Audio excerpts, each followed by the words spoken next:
It's been a little over a year and a half since Deion Sanders left Jackson State and chose to take his coaching career to Colorado. During Deion Sanders' time at Jackson State, he has led them to 2 SWAC championships with a winning season. Although they did not win, in all the years he was there, 3 years, although they did not win their title games, but they did win the SWAC championship.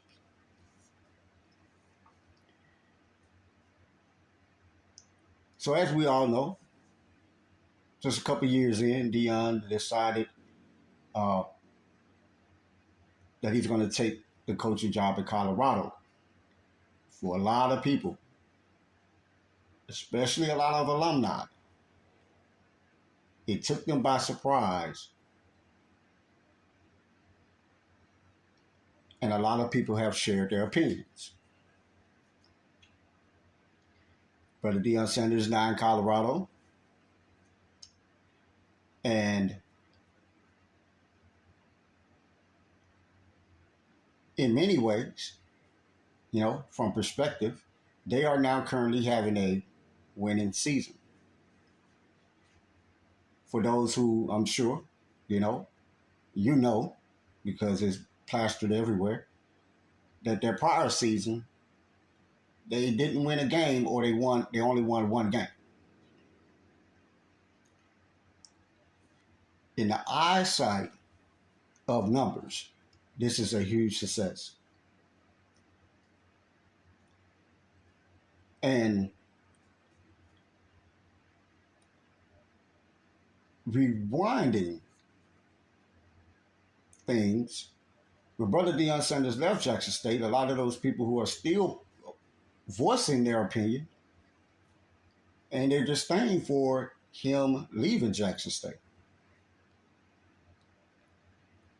What I find entertaining, and also, a big table discussion, I find entertaining that there still seem to be people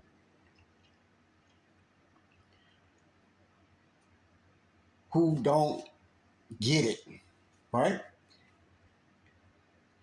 We find people, as I've seen people share their, opinion about him leaving, there are still those who kind of, because they support him, I see them tend to throw shade at those who express their disappointment. And what you begin to see is you see a lot of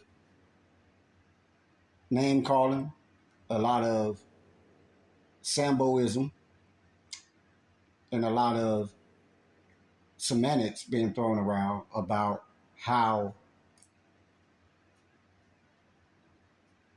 those who are expressing their downward opinion, as those who are supporting consider it to be,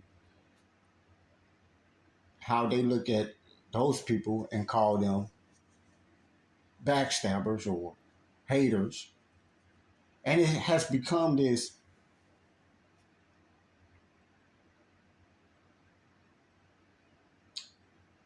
circus. It has become a circus. And within this circus, you are continuously to see titles thrown around like haters or hater or hating or doubters. And no one is discussing the uncut truth.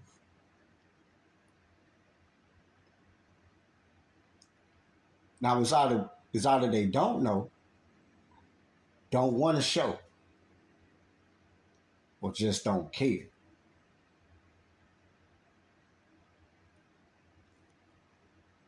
So in this episode, just like my previous one, and I called it the prime time illusion, this is the prime time illusion revelation. You don't want to miss this. Yes. Yes. I thought this was going to be one of those things, right, where we talk about it one time and we uncover some things, especially if you go back and watch my previous one.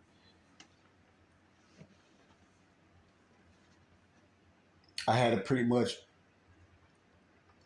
simple discussion about it and just kind of talk about how, you know, why were people sharing their disdain or their disappointment. In that particular one, the first one I did, I just wanted to kind of get everyone to see the bigger picture. Because like I say, this channel is the uncut truth. So we talk about the truth as it stands. The horrible thing about the truth, the horrible thing about the truth is that it is one of the biggest pills to swallow, hardest pills to swallow. And a lot of people, it's like fighting words when you bring it up. It's like fighting words when you talk about it. And you know, we can no longer we cannot discuss the uncut truth. We hide too much stuff. We shadow things, and when someone doesn't agree with what we're bringing to the table of conversation, then especially with the Deion thing, I'm seeing people call people haters on both sides. Like you got those who are supporting Brother Sanders, and it becomes those who are sharing their disdain. I hear them say, they dick ride us and etc. But it's also vice versa. Within those who are saying, man, that's kind of that's kind of foul how you did JSU, Brother Sanders, and then those who are supporting them calling people haters. Not say it like this. Everybody, you can call somebody else what you want to call them, but there is the uncut truth to everything. Now, this is going. What I'm going to bring up, what I'm going to bring to the table, is going to be the revelation of it all. I'm gonna hit on a few things before I reveal it because it's real simple. And after I say what I'm going to discuss, and I reveal this revelation to you, you're gonna be like, damn. but let's get to the few points, right? Let's get to a few points first. Because what's making me do this one is that I'm seeing, since now that he's at Colorado, a PWI institution, I'm beginning to see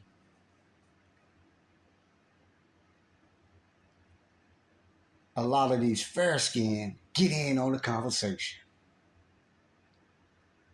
Getting in on the conversation. So I want to straighten that shit up right now. You know, to all my Caucasian people, if you haven't been to a historically black college or university, get out those damn conversations. You can't tell nobody that's black, and that's about black unity, that's about black support. You cannot get in that conversation. Get out that conversation. Is That's a bait, and you would never win.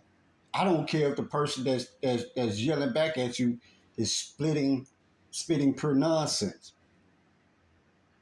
You can't speak on historically black college and university and the experience of it.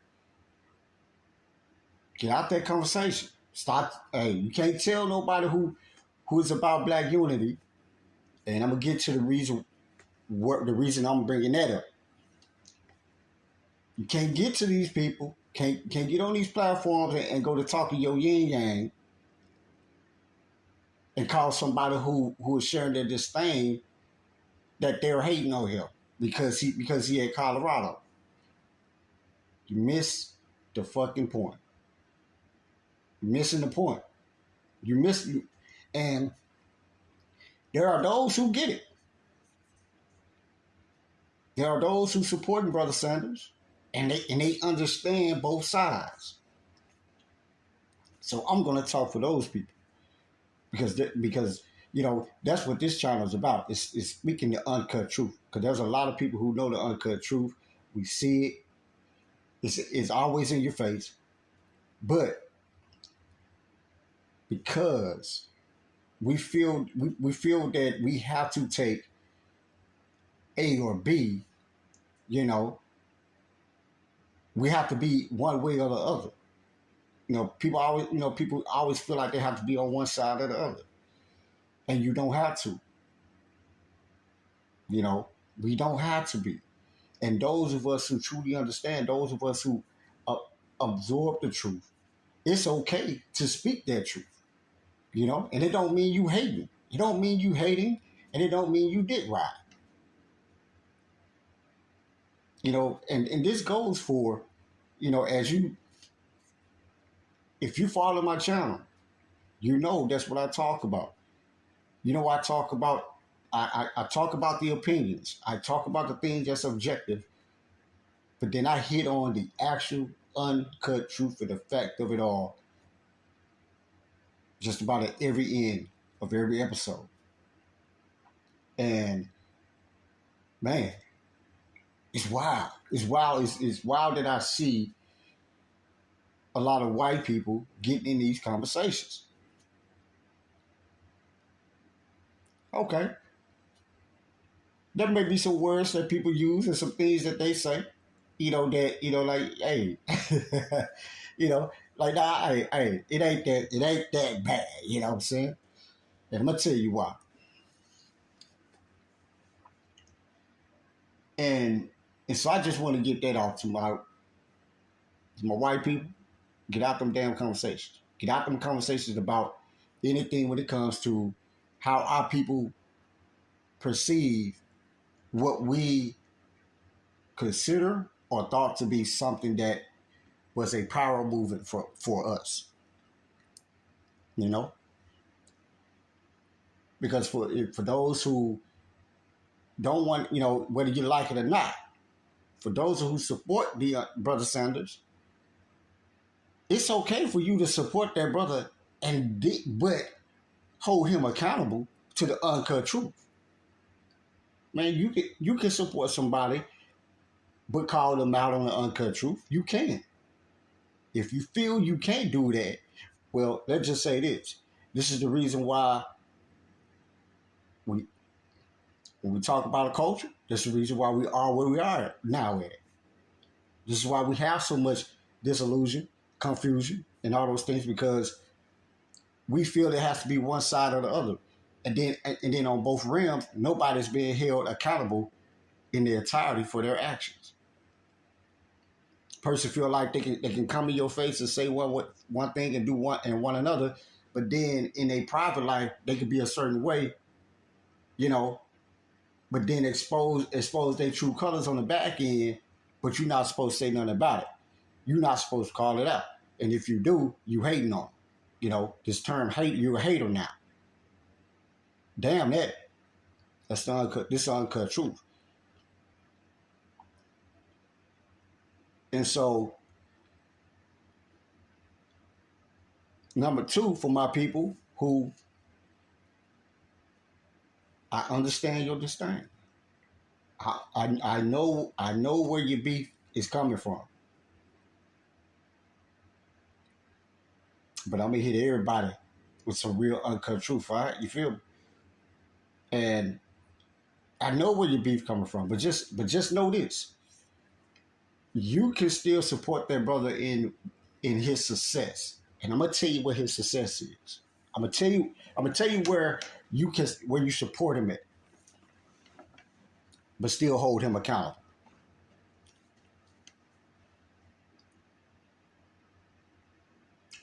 And thirdly, these for those who did not really follow Brother Deion Sanders' career in football, really only know him by name, and you only recently started knowing him because of when he decided to go to Jackson State, the media ran with it. And now you're following him. And because he's your brother, you want to support him and share his his success with your praises. But let me tell you how you can also hold him accountable by supporting him. So let's be real.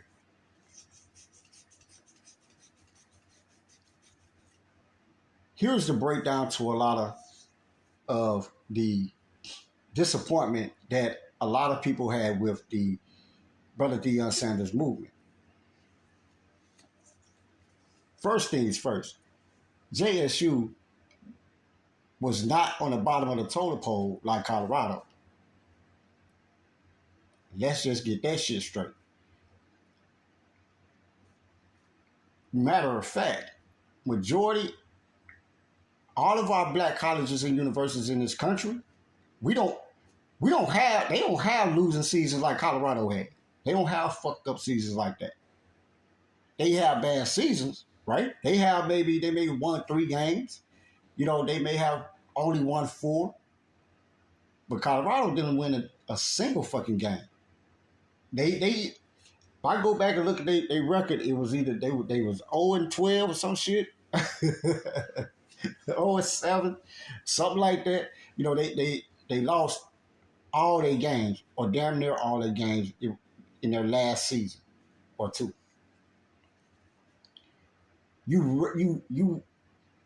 Man, I think you'll have to go back. I don't think you've ever seen that in an HBCU school record. Team may have, like I said, they may have only won 2 or 3. I mean, by the bare minimum, about 2, right? But HBCU teams typically do not have long successional of droughts. I think the way Colorado has.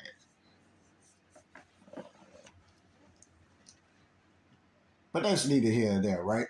That's just to talk about the perception that I think a lot of, when white people get into conversation, this is the perception they have. This is the perception they have, and not because you don't truly understand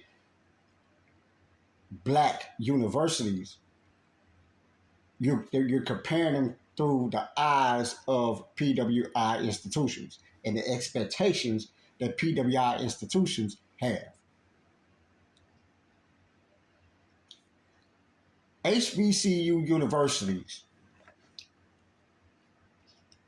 do not put football teams on the highest pedestal. Let's talk about that. See, in PWIs, you're going to have, and some people will say, again, those who don't understand HBCUs, people that do understand will agree with me. HBCU, going to an HBCU is about the experience that you have through the campus activities. The frats, the fraternities, the sororities. The campus activities is what's put on the most highest level when it comes to HBCUs. Next after that, it's going to either be their basketball or their football, baseball, soccer. you know. But those sports are just about even, just based on what's happening with what, right? But no HBCU sport. There may be a sport that's at the bottom of the pole, right? But they're just kind of like, they're just sitting there and dangling, because they may have, they may not have a large schedule that they play. But when it comes to HBCU universities, we do not put football or basketball on the godlike level that white institutions do. We don't do that. Never had. So this is where the game has changed at. And this is where the game had changed. And see, this is why. So when you rewind, a lot of Coach Prime is, the interviews that he had and some of the conflicts he had with a few coaches in the HBCU. That's where that comes from. That's where those coaches. That's where those egos were getting kind of, I ain't gonna say jealous, but that's where things were getting kind of a little heated from, or getting a little bit out of balance. Which is why Coach Robinson had said he not sweat, right? Because that comes from a place of a man who has graduated from an institution, been in the institution since he graduated.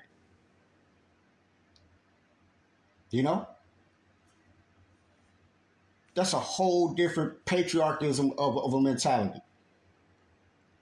And so when he made that statement, he wasn't fucking wrong. He didn't have to deliver it like that. But in the premise of what he was saying, he was right. He was right. See, what that brother was meaning was that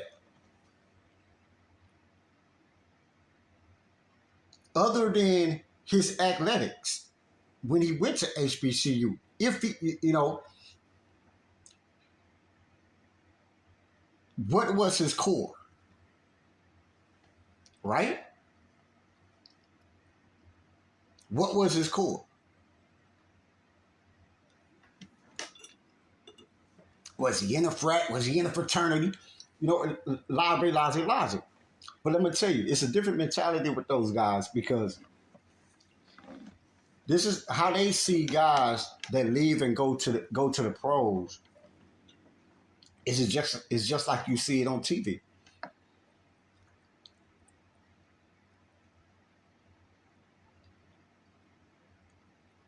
There are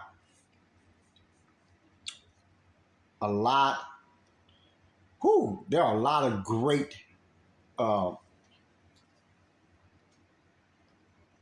scoring leaders in the NBA and the NFL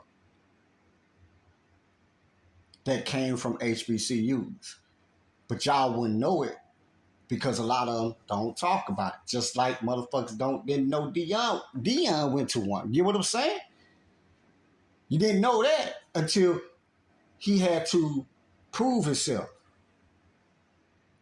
That's how he felt. He felt he had to prove himself, but he only had to prove himself. He only had to bring that up and prove that and go to talk about that because of the way he talked. He was showboater.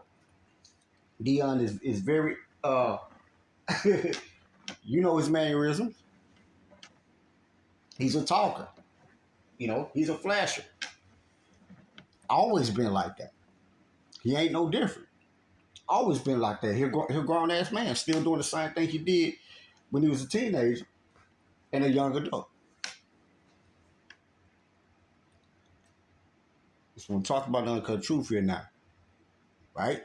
This is going into their revelation. There's a lot of that uncut truth. Pay attention. And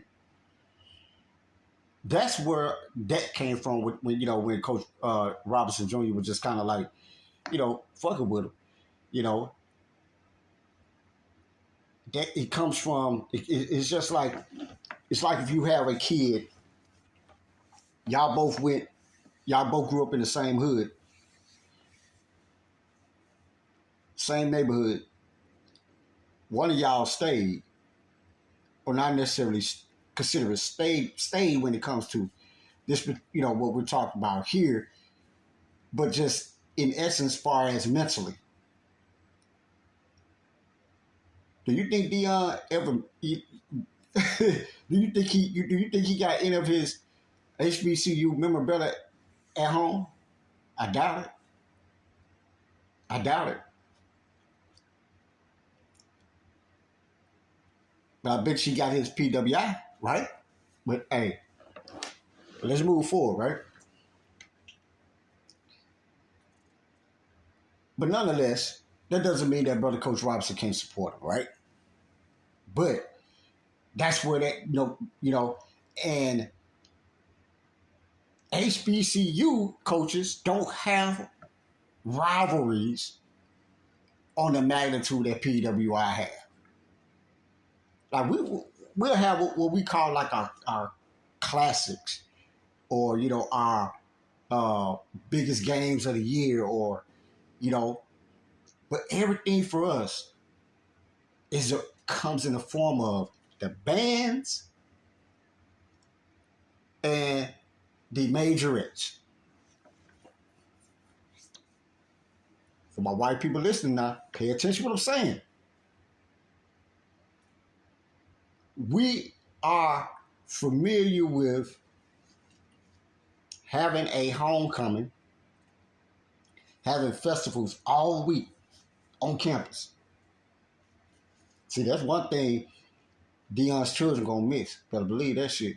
That's it. That's it. Now, if they like their daddy, they don't really too much care for it like that. But we're familiar with having these wonderful homecoming, but then our basketball team lose, or our football team lose, or you get what I'm saying, or whatever other sport that's going on that week.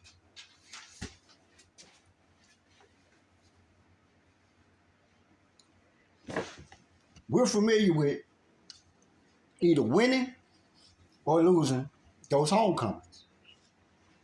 Yeah, we want to win. Yeah, you would like to have that.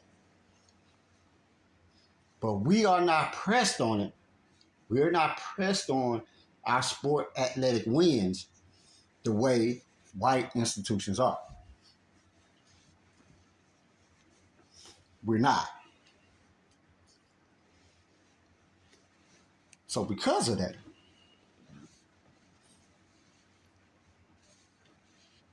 the spotlight that Deion brought to Jackson State isn't the spotlight that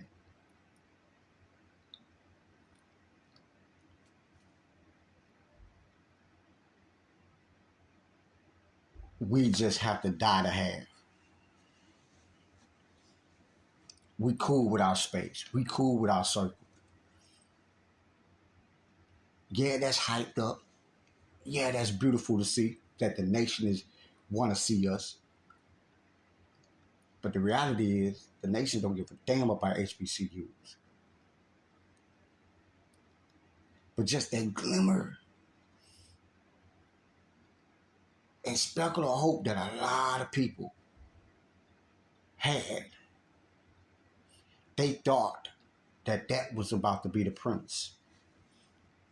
And they thought that because Deion told them that. You go back and rewind. When Deion first got to Jackson State, he began to talk this rhetoric about why he was at Jackson State. Instead of him speaking the uncut truth, he got into his Deion, and he got into his ego and went to talk about how he cared about the boys on the team, which many thinking he talking about he cared about the young black men in that community. And he mentions that. He says that. I want to put HBCU on the map. I want to put HBCUs on the map. And I want to stop right there because I want to talk about something with that. I found this one very, very taxing to a degree and very triggering because even to a lot of black people around the nation, because there are a lot of us that never went to a HBCU, a lot of us, uh, and what I mean, I'm talking about our black brothers and sisters. They don't even live. A lot of our brothers and sisters don't even live in a city that has a HBCU or a town that has a HBCU. A lot of people live in states that got HBCUs and they don't even know them schools are HBCUs. Let's just keep this shit real, right? So to elevate the mindset of HBCUs, because this has been suppressed for hundreds of years, right? It would take more than Brother Deion Sanders to put HBCUs on the map the way it was being discussed. And so, with a lot of that being said, when you're at HBCUs, our black colleges are like family. We're like family on that campus. So, the love and the support goes through all sports just about evenly. But most importantly, the biggest attraction is the on campus activities, the celebrations that you see through that particular town or city within that community, and band and majorettes, the dance groups. So when it comes to football and all of that kind of stuff, right? All sports are kind of pretty much even when it comes to our celebratoryism and how we, what we put our most stock and pride in. Just it's pretty much even on HBCU campuses. But with PWIs, there are, in every institution, they put their blood, sweat, and tears in certain groups, and it's usually football or basketball. And we know, and in many colleges, such as like Duke or Alabama, is basketball or football. But let's be real with that. Majority of the athletes, even in some PWI institutions, majority of the athletes are people of color. In the bounds of the recent decades, majority of the athletes have been people of color. But what Deion did bring to Jackson State, and I want this to be clear, what he did bring was just the nation now making a statement that they are highlighting HBCUs. But the reality was they were highlighting Deion Sanders.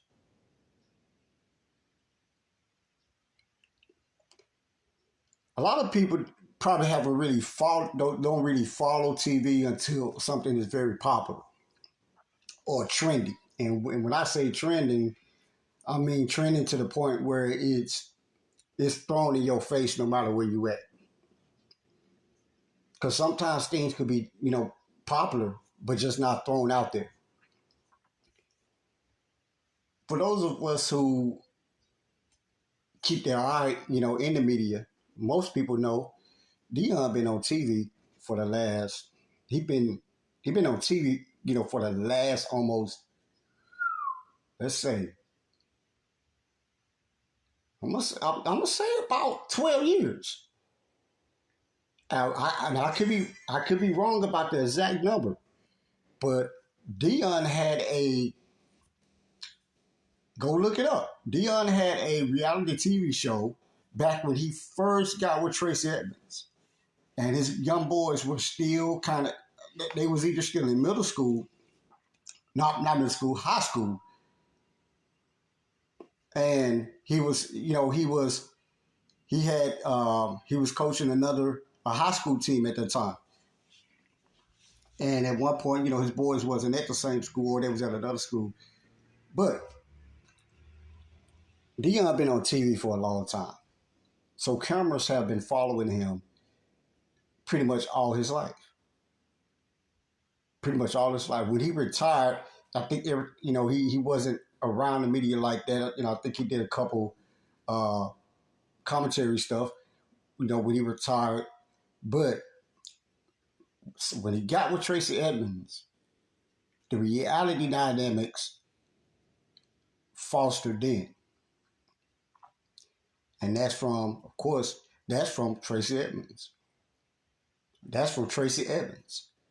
Because keep in mind, Tracy Edmonds had, her and Babyface have their own. Tracy Edmonds was in the industry of producing. She is a cinephile. She has an eye for just media. And, I know her and Babyface have a production company called Edmonds Production or something like that. They produced, I know, 2 movies. But when Deion got with Tracy Edmonds, that's when the reality show started. And I'm almost positive that was something that she inspired him to do. Nothing wrong with that. Hey, that's a woman with a vision. You feel me? And I am just about positive. This vision that Deion is on is orchestrated by Tracy. And getting to the root of everything. When Deion first started with Jackson State, he was talking about he wanted to uplift HBCUs.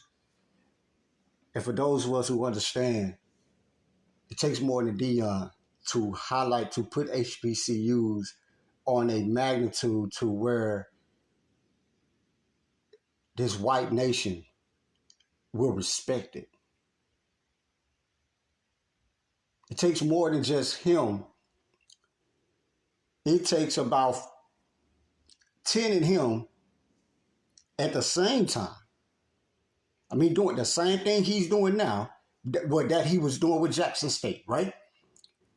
It would have taken about 10 in him, because he got it started, right? He got the mouths talking, and that's because he's a talker and he's a showboater. But then it would take about 10 more of him, of people who have large influences. Most, it don't necessarily have to be a major athlete. Just have a large influence and a great talker. Have people behind them that's going to push them to be flamboyant and do the same thing he's doing. You get what I'm saying? That's how we get an empowerment movement when it comes to the world respecting HBCUs. At the end of the day, for those who need to understand, we fine where we at. HBCUs, we're fine where we are, where we at, because we all know how shit go if we begin to topple that mountain. We all know how shit go. We got examples from the plenty of Black Wall Streets we've had. Anytime we've organized and begin to have our own, they have to integrate it. They have to shut it down. They have to destroy it. So for many people, that's how they seen that.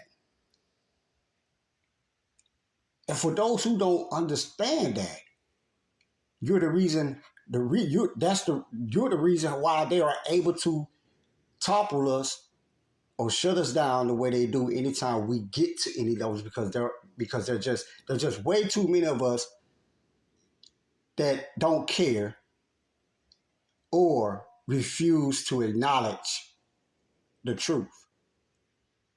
We give up very easily. And then we salt it up to, you know,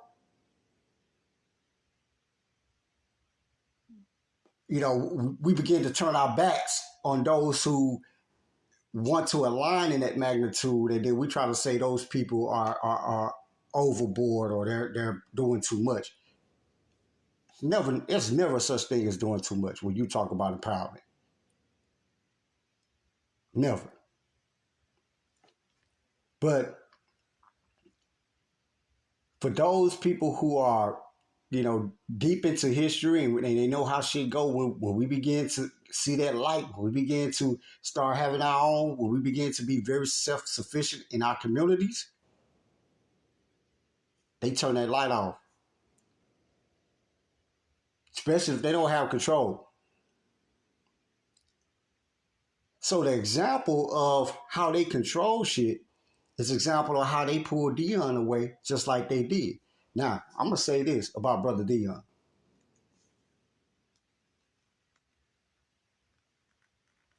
Deion's vision was never about empowering HBCUs.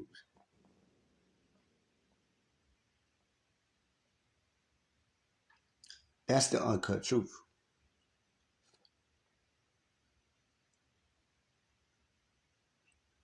I sit in the moments of silence because I want that to sink in.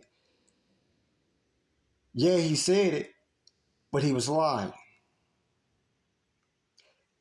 That's where those who see that revelation of that, those who see that seen that, that's why they talking the shit they talking. That's why they feeling some kind of way. Now, there's a lot of people who may be listening now, and this may be a new genesis for them. Like, you know what? You're right, brother.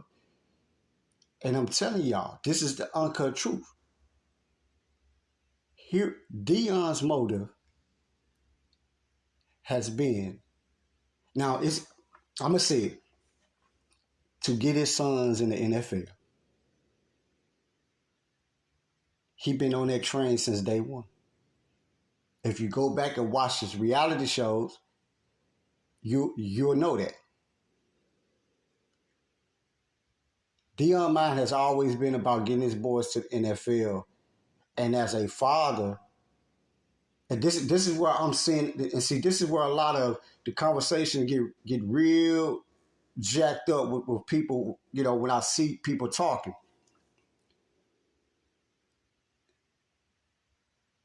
Because there will also be those who support Deion, like, well, do you blame them? And it's like, yo, absolutely I don't. As a father, to get his sons to the NFL, that's noble. What he's doing, his idealism is, I'm gonna coach my sons. I want to coach them because if they get under anybody else, they will. The probability of them making it to the NFL or making it to the level that I want them to achieve is very slim, and that's the damn truth. That's the damn truth. Now, those may say, man, that ain't true. His sons, they don't need him to coach them. Yes, they do. Because with Deion coaching, he can control the narrative of what his sons, what they do, right? And what I mean by that is, look what he did. Look what he did, and he had been doing this since day one. He's had that experience with working with any and everybody, recruits that just come to the football teams, and working with what he had, with his sons, being in play. However, what he realized is that if I can get somewhere to where I can control the recruitment,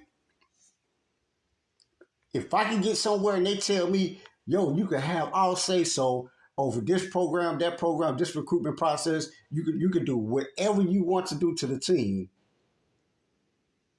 He said, if I can find some place to give me that opportunity, that's where I'm going. Hear what I'm saying, y'all.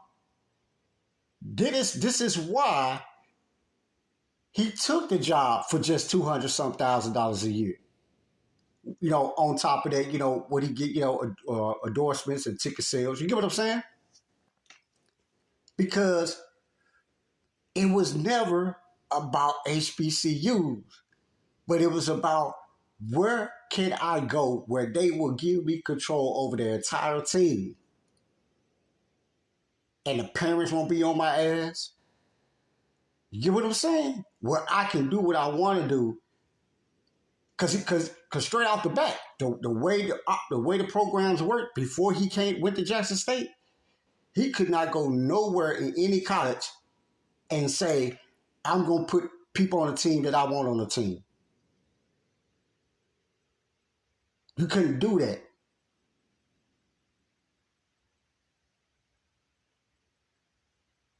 And let me tell you something. Even now, there is potential legal uh, issues behind that. I don't know what depth, but I can promise you this. Especially what he did in Colorado. But see, in Jackson State, it was easy for him to do that because the team was already still rebuilding. And because he was Deion Sanders, because he was at an HBCU, our people was like, yo, we love you, man. Do what you do. And we allow him to do it. Because that's how we are as a people. We know who Deion Sanders is. We know his highlights. We know what he's done. And anything to see the community have some kind of glow, we cool with that. But Deion knew one thing. He knew that, but I can't go in and say I'm really only more focused on my sons. He can't go in and say that because any writer will eat that up. Any writer, any great writer would take that statement or mentality and would eat it up. And he would not have lasted because what would have happened is a lot of parents would have been like, oh no, you ain't finna come here and do that. If that's your goal, you just trying to get your son some accolades, you know, get his numbers up. That's what he wanted to do. He wanted to get Sador numbers up. So that a PWI institution, if he couldn't get Deion, if he couldn't get Sador or Shiloh into the NFL from the HBCU, he was going to take them to another college. And that's what he did. Because now they get the national spotlight. Yeah, they had the national spotlight when they was at JSU. But now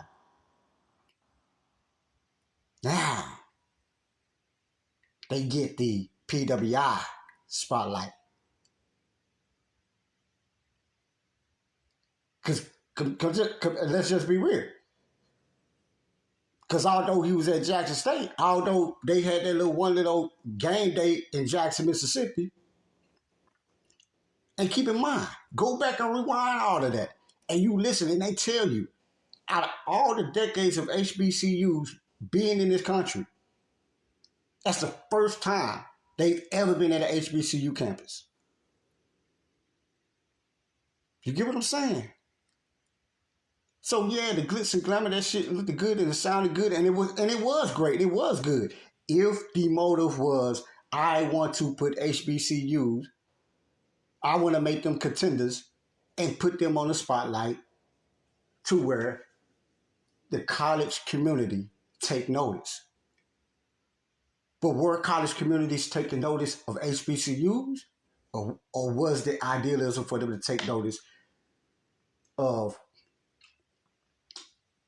Deion Sanders?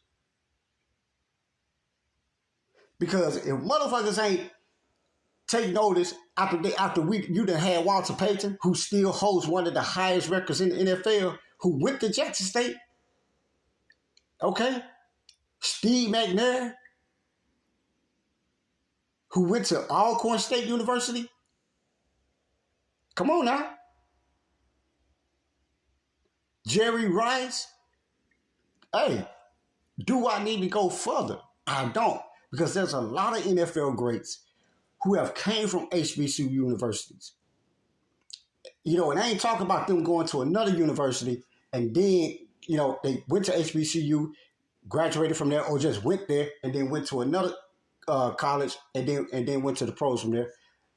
I'm talking about straight from a HBCU being recruited. There's a lot of them.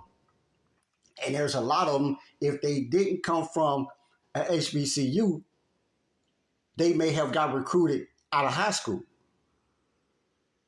from a black high school, from a high school in the black community. A lot. Do your research. I promise you. It will shock you. So no, it wasn't about HBCU. It was about Deion Sanders and his showboating ways. You know? It was about Deion Sanders. But let me tell you, the power behind it is Tracy Edmonds. She has a lot of influence. She got it started, and the train just kind of rolled from there. And it's great to see a brother continue to push his legacy, continue to push his mark, right? But where things get shaky at, as we mentioned, is that your true intentions. And your true intentions, you get up on national TV and you make statements like, I want to put HBCUs on the map. But that ain't your agenda, brother. And Bromley Jones, I think you go back and look at one of his remarks, he put it so clearly. And he says exactly what I said. It's all about the fact you went to the HBCU and you said you wanted to put HBCUs on the map. Not, forgetting the fact that the plight that it takes to put HBCUs on the map isn't you being a tenure of 3 to 4 years and then you bounce to a public white institution. But Deion just wanted to get them boys in the NFL, y'all. And that's the Deion revelation. Now, there's a third saga to this. And if you've been chiming in and hung on here, you probably been waiting for me to get to this one. Now, there's a third saga that speaks to about there seems to have been some kind of corruption going on behind the scenes in the program director. And some things that were owed to Brother Deion Sanders was not delivered. And in that case, there was this exposure of this was something that it's kind of word of mouth. There's never really been any accountability held behind that. If this is true, there has not been anyone, even Deion himself, to really call anybody names out on it or put that head on the table and cut it off. Because if this was a reason, if this was if this was the reason for you leaving Jackson State and choosing Colorado, this would have meant that you were so disgusted by this action that you said, I can't do this anymore. But where is the dignity with that? Because with your principle, expose this. Because this is, in hindsight, would be a part of the reason why the athletic department is where it's at. Now, the athletic department I don't know none of the details or in depth of the athletics department's financial dynamics, but they have no way, in shape, form affected the performance of the athletes at the school. Now, this could be in regards to how recruitment is done or how coaches are hired and et cetera, et cetera. And if that is the case, this is a part of that program as well. This is a part of that community. This is a part of that unity. So expose that. If this is the truth, expose it. So if this is the reason for you leaving, then you left that still in the midst.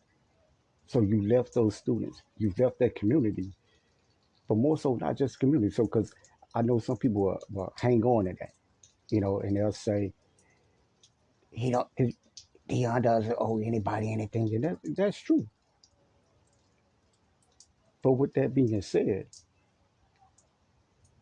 a man is only great as his word. So when you make remarks about, I'm here for the students, I'm here for these children, then stand on that. Stand by that 100%. I haven't once. So think about this. Being there for those children, being there for the black athletes, is this kind of where you was going with it? You know, ever since he's left Jackson State, I haven't heard him speak once about Jackson State since he left. And let's just be more political, right? Not just Jackson State, but the students, the athletes that he had on the team. I haven't heard him speak once about the starters. Well, he got the damn starters, but the second string, the people, the children that he left. But they're just kind of one of those curveballs. It's just kind of one of those segments of what people who support him wholeheartedly without any uh, critique use as their means of defending their position. And I say this: there's nothing wrong with a man out for the well-being and the development of his children. We give him that. Absolutely. We give Brother Sanders his absolutely a tremendous principle when it comes to his family. And it's supposed to be that way.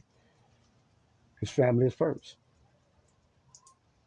But within that, as you stand upon your lineage and as being a man, it is unbecoming to stand on some other's children's back, other people's children's back to elevate yours. That ain't that's not nothing to be proud of. Now,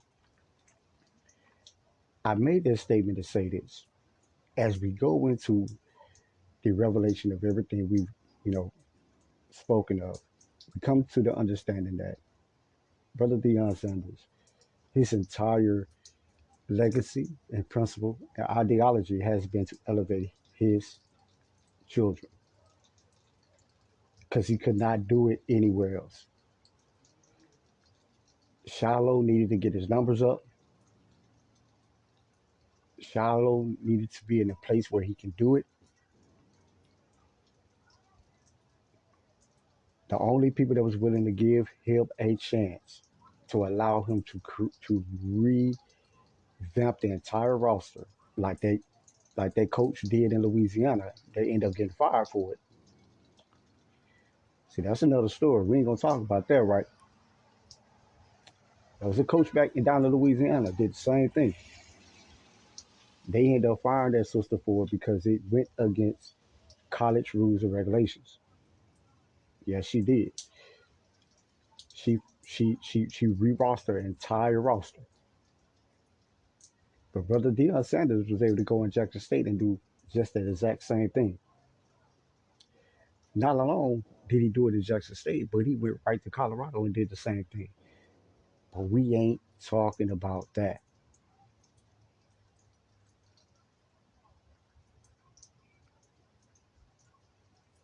Yeah, we got to get quiet on that one for a moment. Just think about that. Let it sink in. So,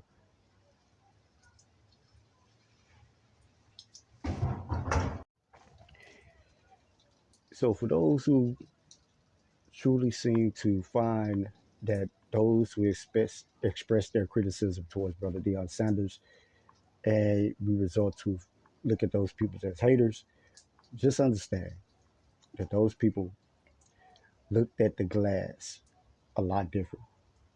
They looked at the vision that was presented to them, the vision that was instilled through talk back, rhetoric, TV.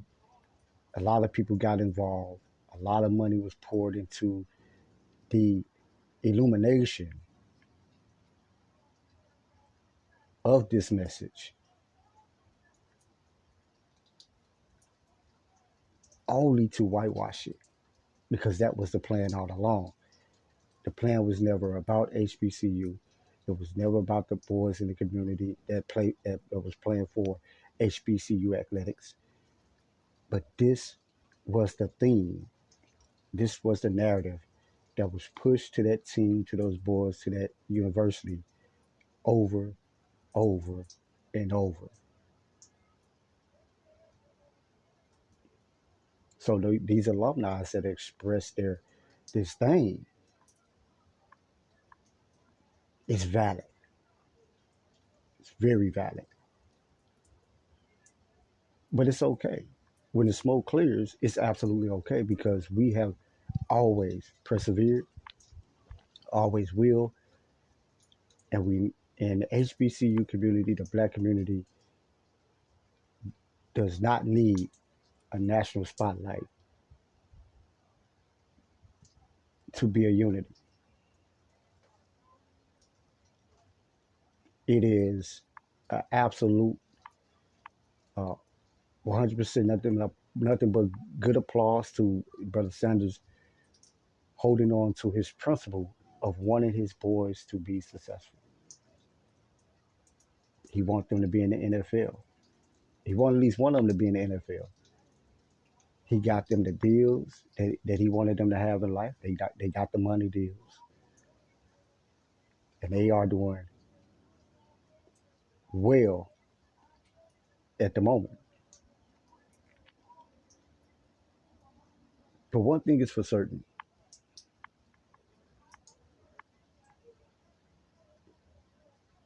is that you cannot mask your principles for a very long time.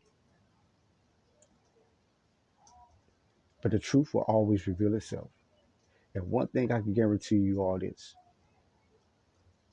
if Shiloh gets drafted in the NFL anytime this season, after this season, if he does, or if he gets the Heisman, Colorado will no longer see Deion Sanders. But see, by this time,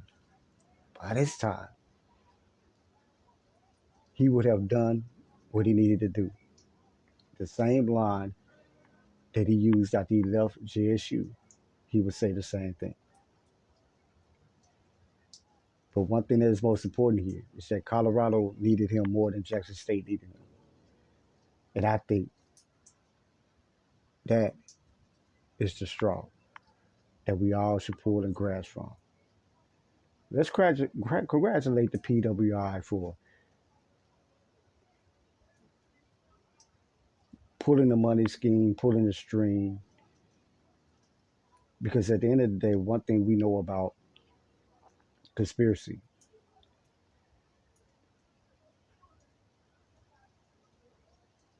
that in order for something to transpire significantly, it doesn't happen overnight. So in the midst of it all, where Deion is now is very strategic. It's very strategic. And I would not be surprised is that when the emails finally dropped, when things started to get investigated in more of a deeper depth, that in order to get him at Colorado, he had to be coached to do what he did, get where he was at Jackson State, in order to get the eyes on him that he wanted to get on him to get to a PWI.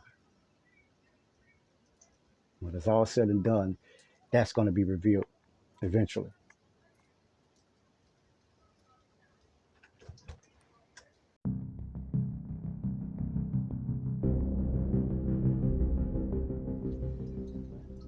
But most important, as I close, I am extremely happy for Shador and Shiloh, because those boys, if you go back and watch their very first reality TV show, those boys have been striving since they was babies. And they have grown up a lot. And it's great to see that. Yeah, I'm telling you, go and watch those reality shows. And your eyes will be more open to where we are now. But I'm proud of those young black men because they matter. They matter. Do it all. They matter. And they deserve to be supported. They deserve to get their accolades. And they deserve to be wherever in life that leads them to peace and prosperity.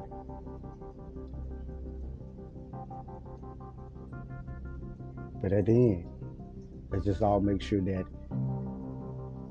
no matter what, no matter how we express ourselves, no matter what, from the whole importance of everything of the uncut truth is to understand the balance of it and to be able to understand another person's point of view and to be able to see what you need to see.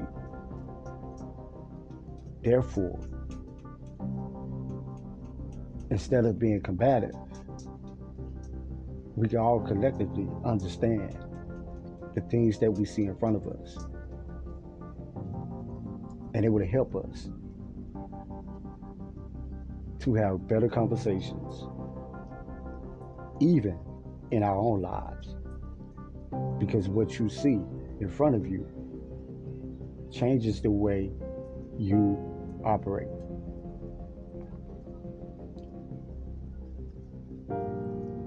Let's hope these boys be great. But at the same time, let's make sure that we are supporting each other despite what we see. Despite the disconnect we see, despite the disconnect we see happening around us. Let's make sure that you are supporting the next man. I'm your host, Sam J. This is Urban Nation, the Uncut Truth.